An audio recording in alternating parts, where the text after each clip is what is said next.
Cette fois-ci, la situation, c'est aussi une situation très classique qui amène à utiliser le théorème de Thalès, dans laquelle il existe des formules directes qui permettent de résoudre ce genre de problème.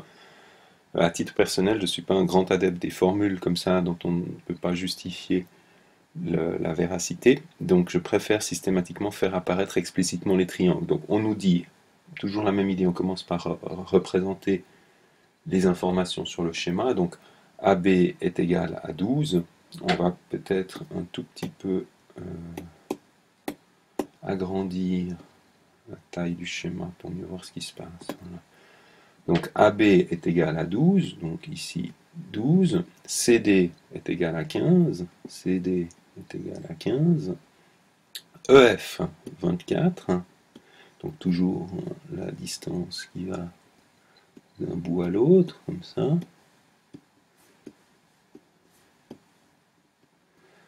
AE égale 60, donc ici entre A et E 60, et DF 66. DF 66. Alors, ce qui permet tout de suite de faire la remarque suivante, c'est que ce schéma n'est manifestement pas à la bonne échelle, puisqu'on voit qu'ici, cette longueur AE, qui est beaucoup plus petite, plus grande sur le schéma que celle-ci, représente en fait une longueur plus petite. Ça veut dire que ce côté BF serait en fait beaucoup plus en longueur, comme ça, pour agrandir DF dans la réalité. Mais enfin, c'est un schéma. On essaye quand même en général de faire des schémas qui représentent à peu près la réalité, mais enfin, c'est pas toujours possible. On cherche à calculer BD, donc ici, on va l'appeler X, BD, et CE qui est ici, Y. Appuyons un peu plus fort, voilà. Donc, a priori, on n'a pas de triangle ici. Donc, si on veut pouvoir utiliser le théorème de Thalès, parce que finalement, quels sont les outils à notre disposition? C'est des outils de calcul d'angle. Ici, il n'y a pas d'angle.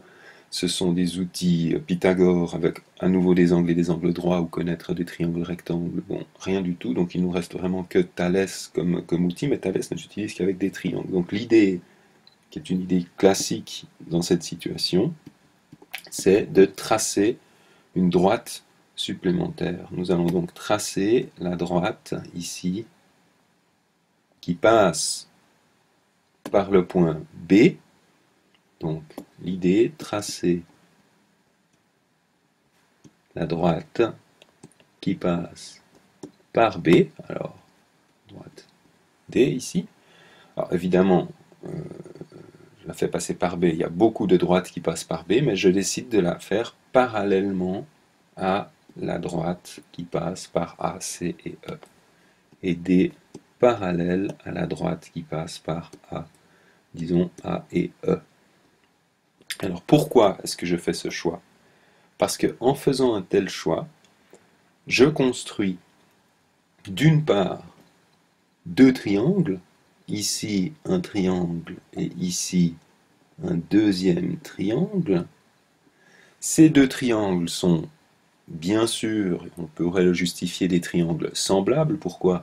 Parce que l'angle qui est ici est correspondant avec celui qui est là, puisque ces trois droites sont parallèles. L'angle qui est ici est correspondant avec celui-ci, puisque ces deux droites sont parallèles. Il suffit des deux dernières. Et puis évidemment, celui-ci est un angle commun. Donc le petit triangle vert ici, on ne voit pas très bien, et le grand triangle bleu sont des triangles semblables.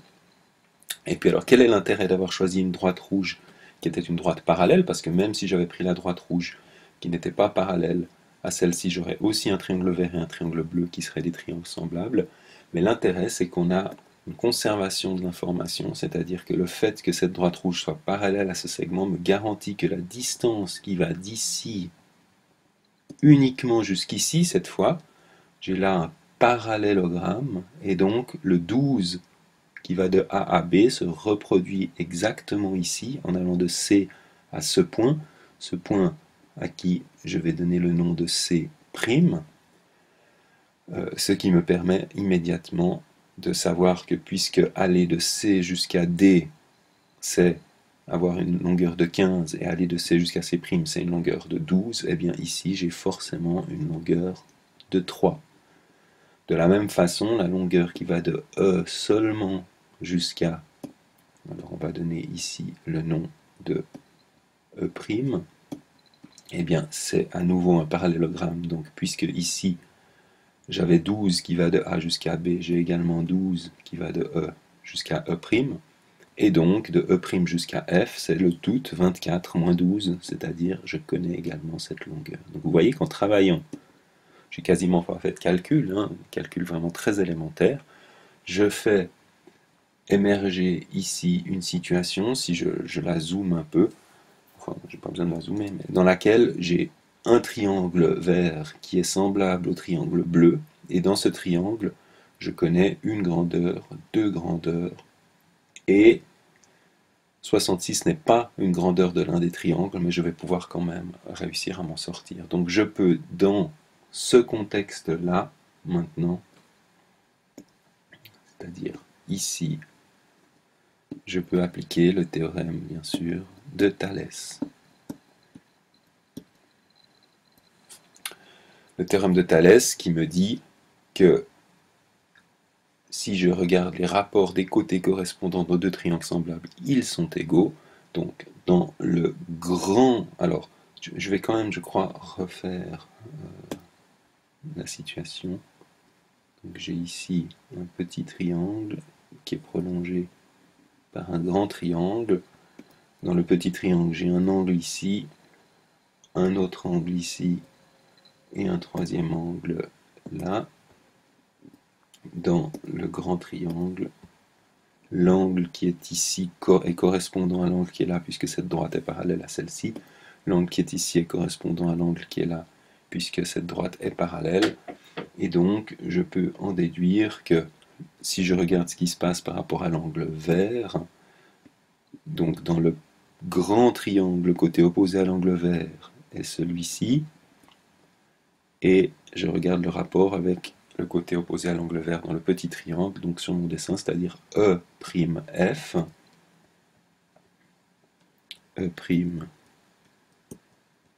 E'F,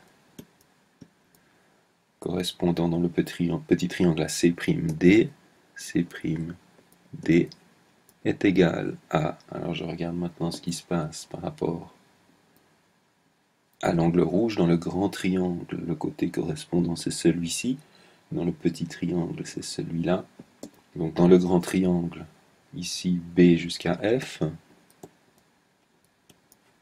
dans le petit triangle B seulement jusqu'à D. Enfin, troisième et dernier angle, dans le grand triangle, le côté opposé au bleu est celui-ci, dans le petit triangle, le côté opposé au bleu est ici, donc dans le grand triangle c'est BE',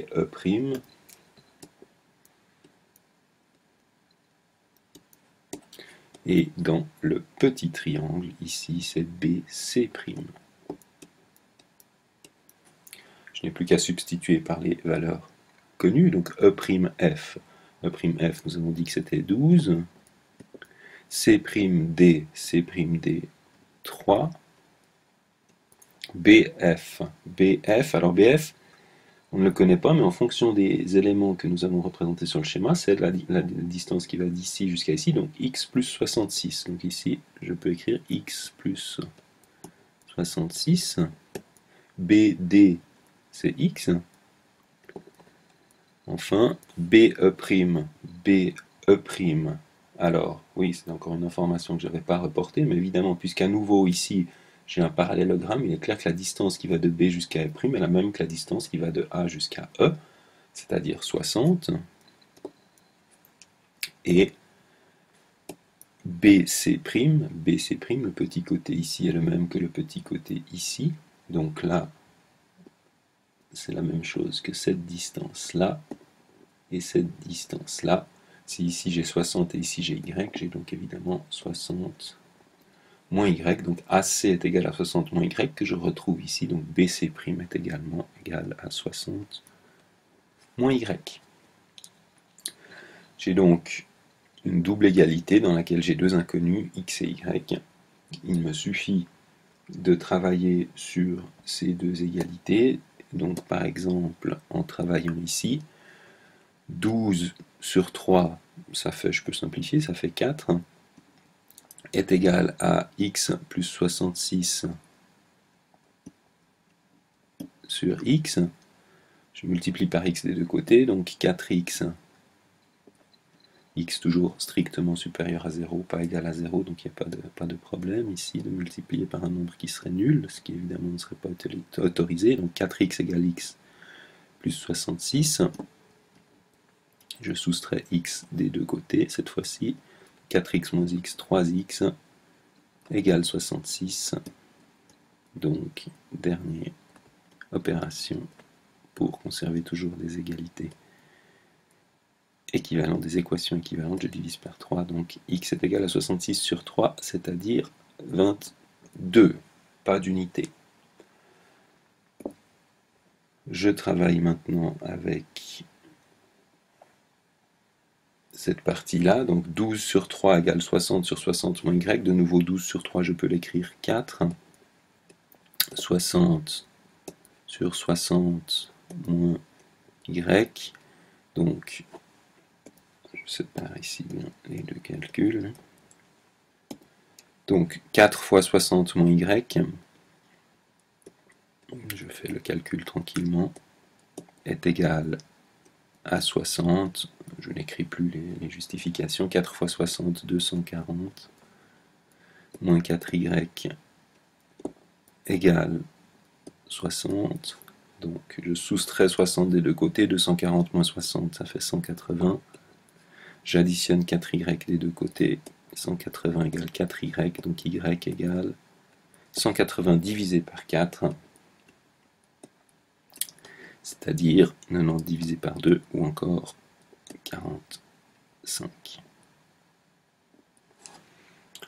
Donc, réponse finale, je le mets ici parce que j'ai plus de place là-bas.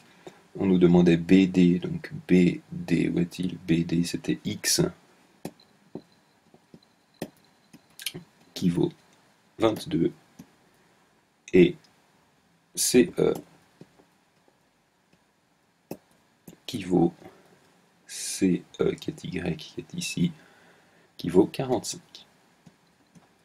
Voilà pour ces exercices de technique autour de Thalès.